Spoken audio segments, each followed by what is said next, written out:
Being a student and sometimes practitioner of psychology, I'm often transfixed with how a person whose mind has descended into madness got there in the first place. Many movies have tried to illustrate this slide into oblivion. Some are amazing, some not so.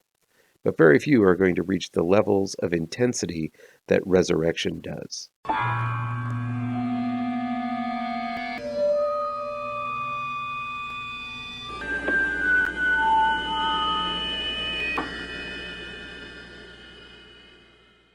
Welcome back to ML Miller Frights. I'm ML Miller. Before we begin, please do me a favor and punch that like button down below. Share this video with all of your social media addicted pals. Click subscribe to this channel and ring that bell for notifications. Resurrection is new streaming on Shudder. It's directed and written by Andrew Semans. Rebecca Hall plays Margaret, a tightly woven, middle-aged career woman and single mother of a 17-year-old. She tries to be the best mother she can be and is concerned about her daughter Abby, played by Grace Kaufman, leaving in the fall for college. She runs hard, she works no nonsense, and hooks up with a coworker for meaningless sex when she has the urge. But Margaret has a deep, dark secret she's been hiding since she was a teenager. That secret emerges from the past when she sees David, played by Tim Roth, seemingly by happenstance at a business seminar. After that, she sees him at the mall, and then at the park. And finally she confronts David, which causes her intricately crafted shell of a life to crumble in upon itself.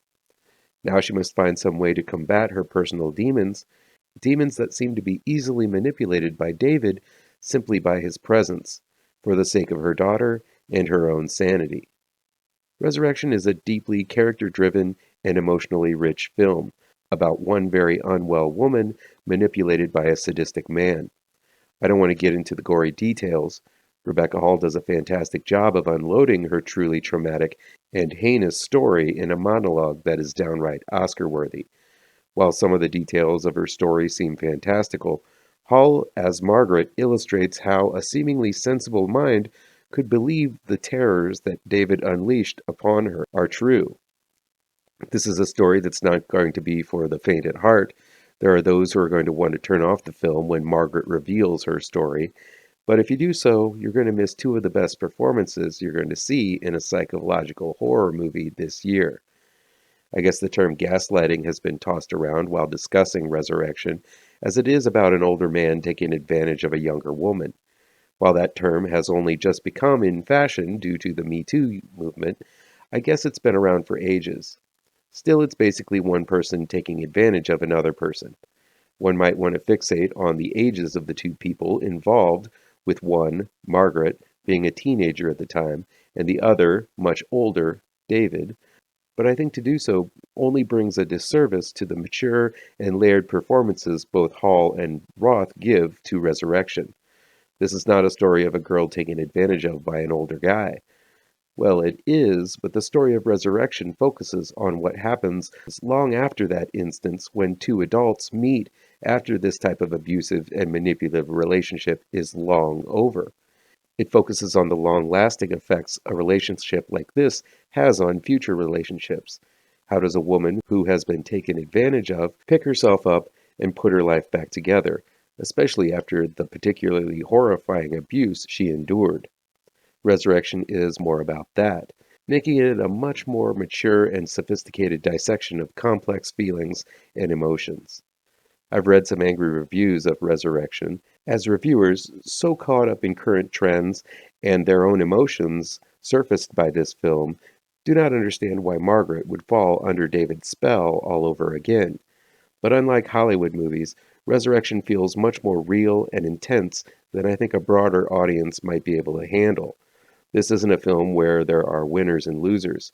While it's right now trendy to play out female empowerment fantasies, in real life, they rarely happen that way. It's the kind of shock and awe a lot of men have felt having emerged from the testosterone-y 80s, where they realized they could never live up to those muscle-bound heroes of the day. This is a film that is going to anger those who cannot imagine that a woman would fall as far as Margaret does, even though there are women in real life like Margaret that many don't want to believe exist, yet they walk by them in the street every day. But all of this controversy, emotion, and character would be nothing without the rock star performance by Rebecca Hall. I thought she was phenomenal carrying last year's The Night House, but she has truly topped herself with Resurrection. Hall is fearless, able to show how strong she is, then in a second give a line so powerfully telling of her fragility that you admire it for being so honest and raw. Margaret has a tendency to oversell her love for her daughter and what she would do for her. As her daughter later points out, these statements are said not for her daughter's benefit, but it's Margaret's own way of self-soothing her own anxieties. This is a character flaw that is thought out three-dimensionally and beyond by Hall, who is unafraid to look weak, frail, defeated, and utterly flattened by the time this movie wraps up. In the other corner is Tim Roth, who has sort of become one of those actors who plays himself in everything. But here he truly does morph into a mastermind Svengali of the most diabolical kind. He never does anything but talk in Resurrection, but it's the particular cadence and power of his words that is enough to level anyone, no matter the size or strength of will. The madhouse things he says and the delusions he shares with Hall's Margaret are demented and completely off the reservation. But Roth sells it as if he is reading facts from an encyclopedia.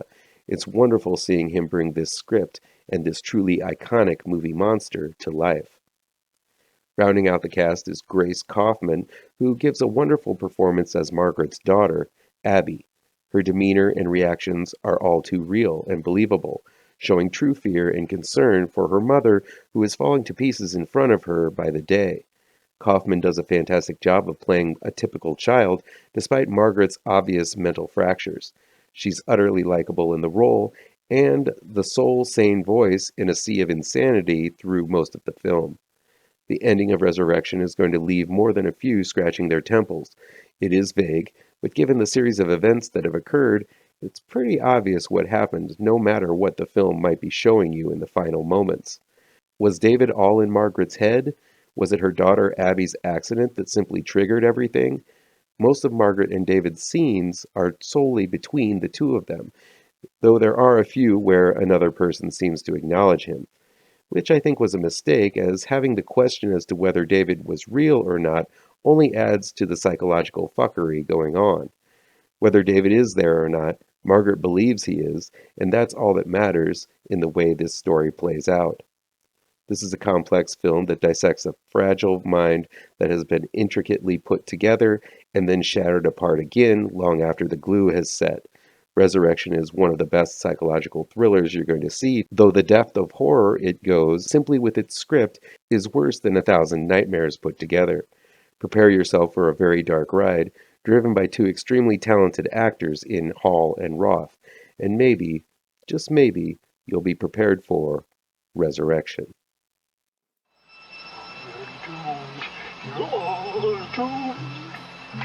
You're doomed to live the life you're meant to be,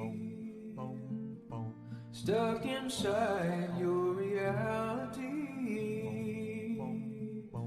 You're doomed.